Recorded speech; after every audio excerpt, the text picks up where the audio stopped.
It is a raw, gray morning at the Springfield Armory in Massachusetts, early in the year 1932.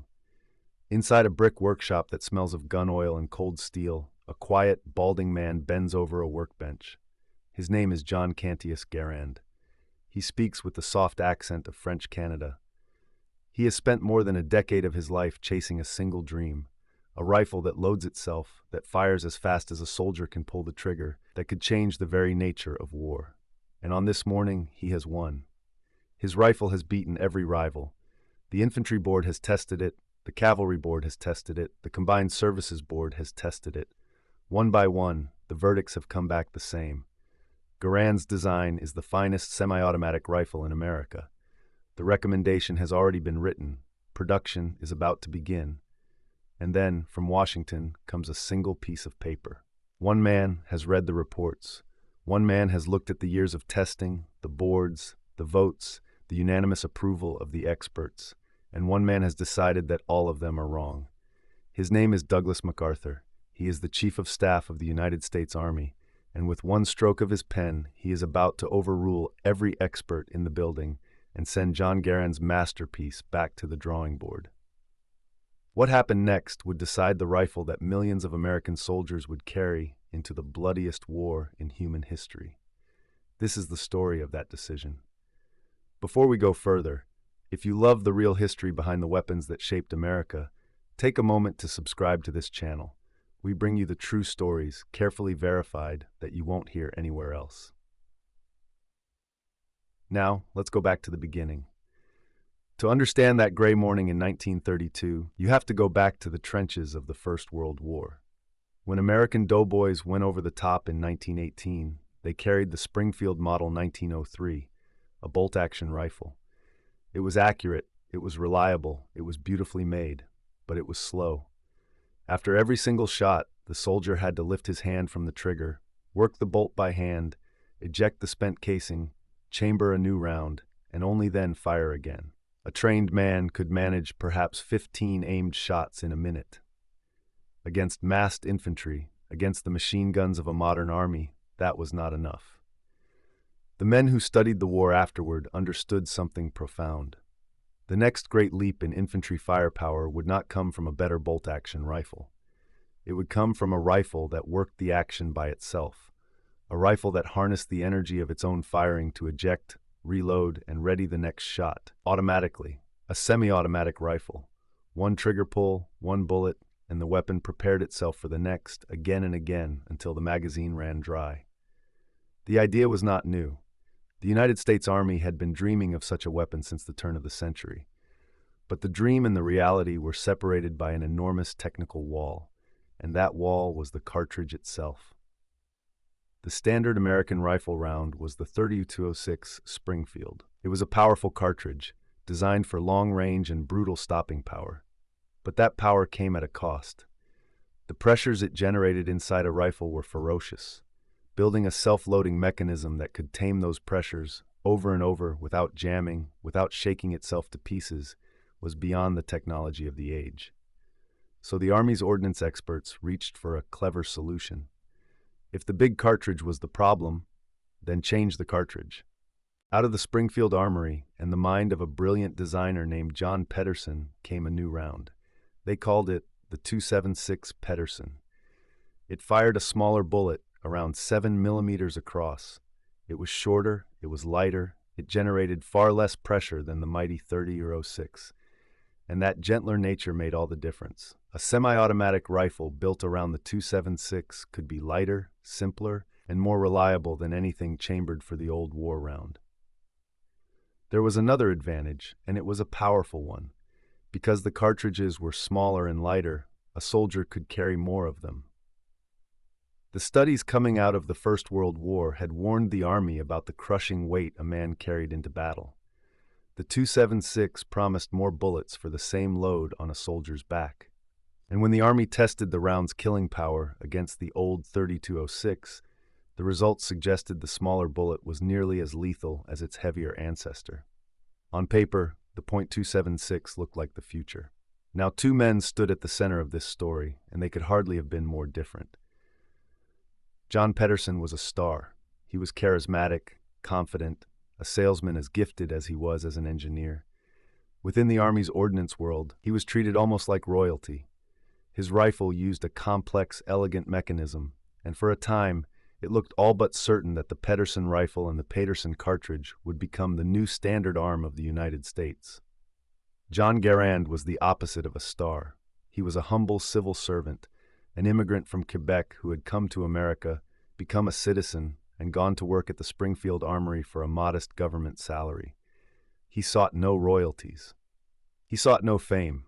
In fact, when his rifle was eventually adopted, Garand would hand all rights to the United States government and never collect a single dollar in royalties for one of the most famous weapons ever made. He simply wanted to build the best rifle in the world.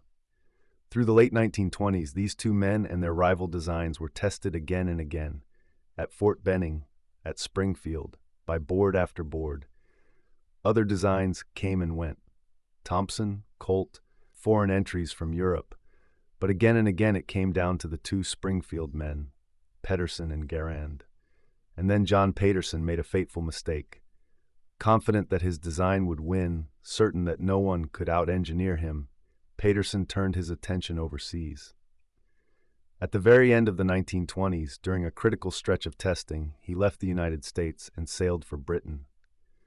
The British were desperate to replace their aging rifles, and Pedersen went to sell his design to them, to set up production an ocean away, believing his American victory was already secured.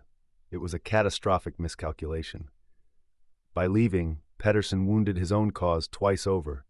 He insulted the Army officers running the trials by failing to appear when his rifle was on the line. And his absence left the field wide open for the quiet man back in Massachusetts. While Pedersen chased contracts abroad, John Garand stayed at his Ben worked. And Garand had made a quiet, brilliant decision of his own, one that would echo through everything that followed. He had designed his rifle so that it could be adapted. He built it primarily for the .276, yes. But he kept a version alive that could be chambered for the old .30-06 as well.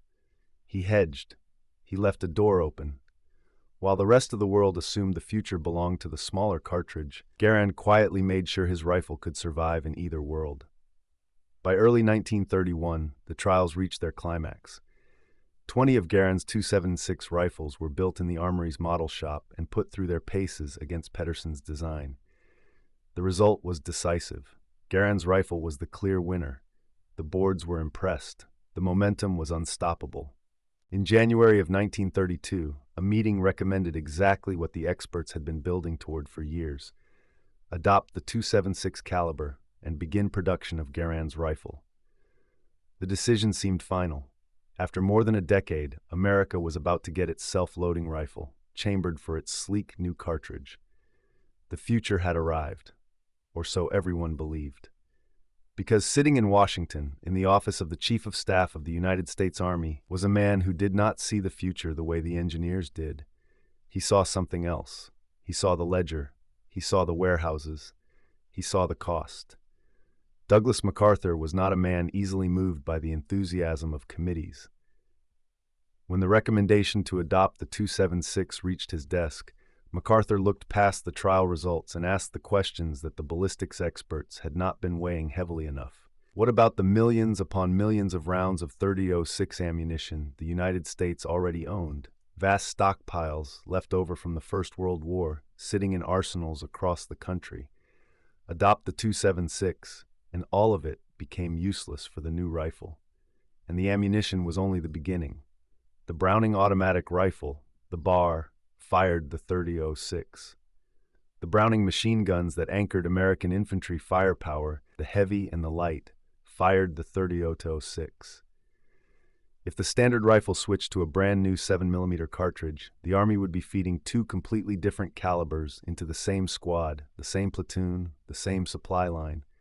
Every truck, every depot, every ship carrying ammunition to the front would have to carry two kinds instead of one. In the chaos of war, that kind of logistical tangle could cost battles. It could cost lives. And there was one more thing pressing down on the entire decision: the time itself. This was 1932. The Great Depression had its grip on the country. Banks had failed. Millions were out of work.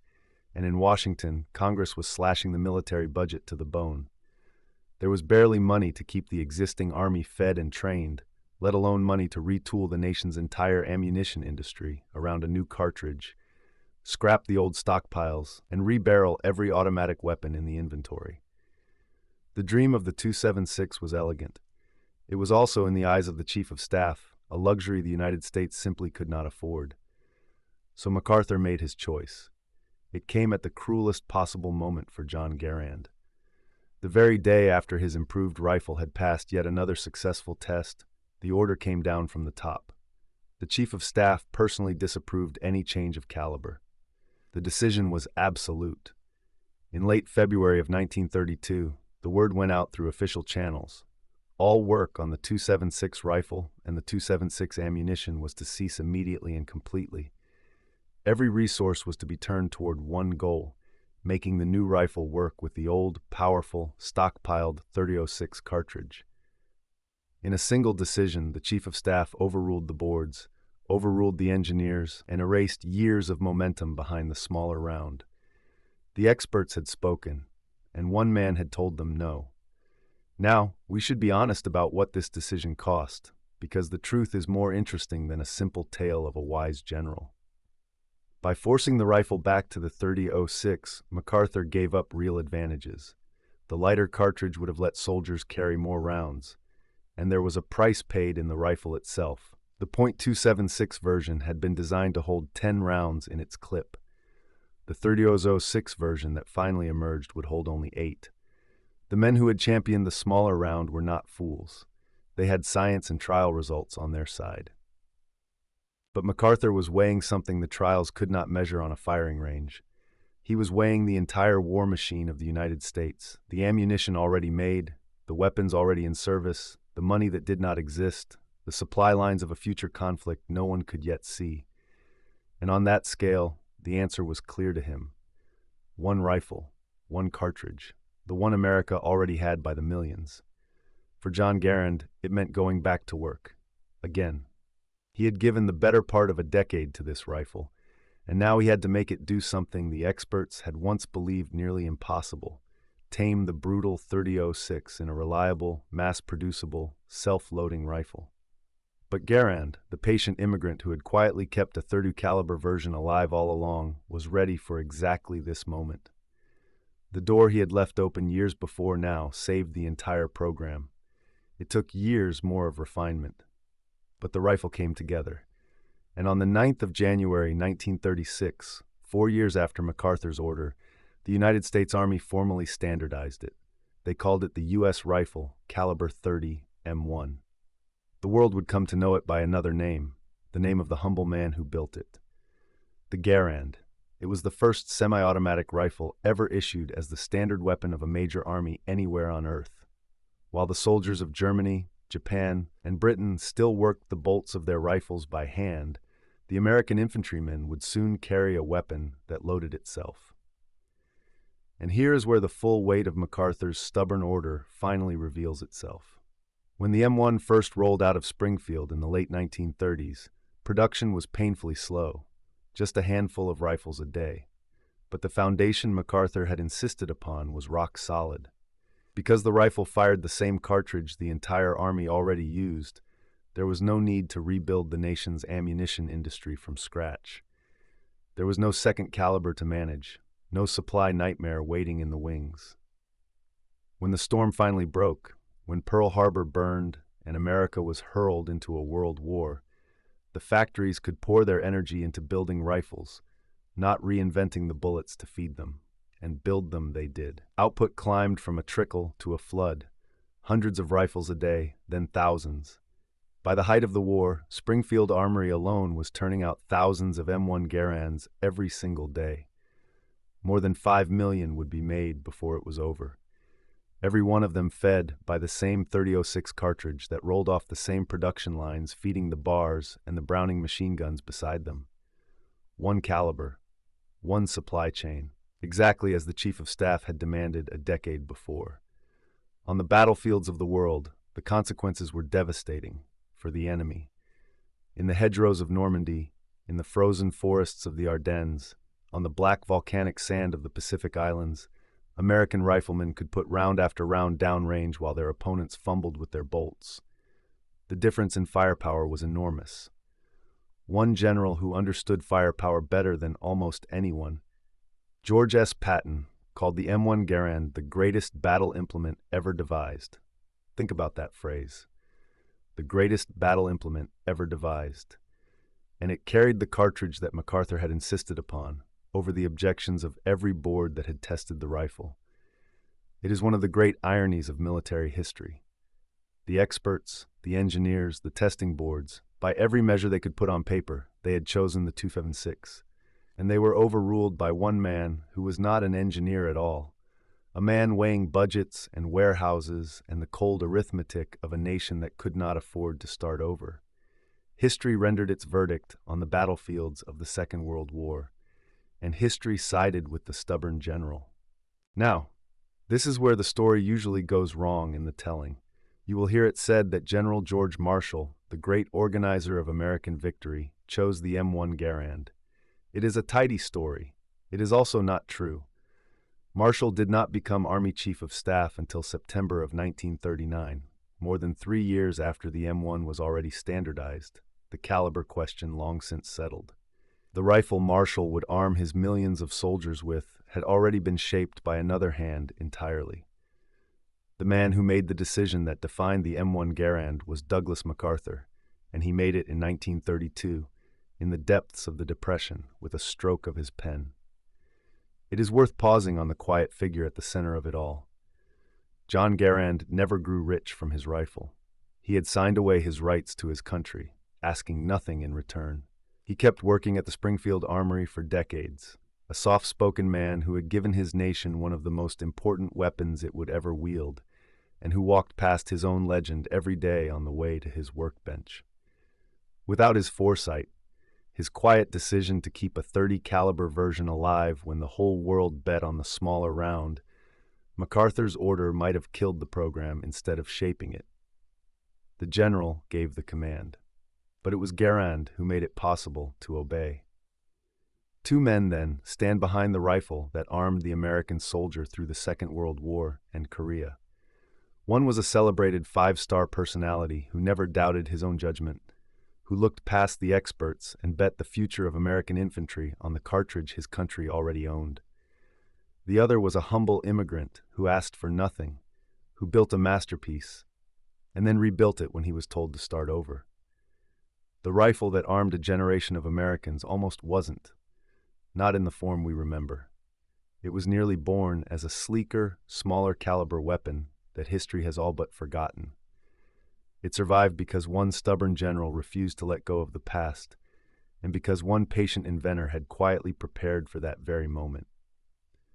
When you see a black and white photograph of a GI in the hedgerows, that long wooden rifle in his hands, the distinctive metallic ping of the empty clip ringing out across the battlefield, remember that the weapon almost took a very different shape. Remember the gray morning in 1932 when victory turned to ashes for John Garand, and a single signature from Washington sent him back to his bench. And remember that out of that disappointment came the rifle that helped win the greatest war the world has ever known. Sometimes history turns not on the battlefield, but on a desk. Not on a soldier's courage, but on a single man's stubborn refusal to be swayed.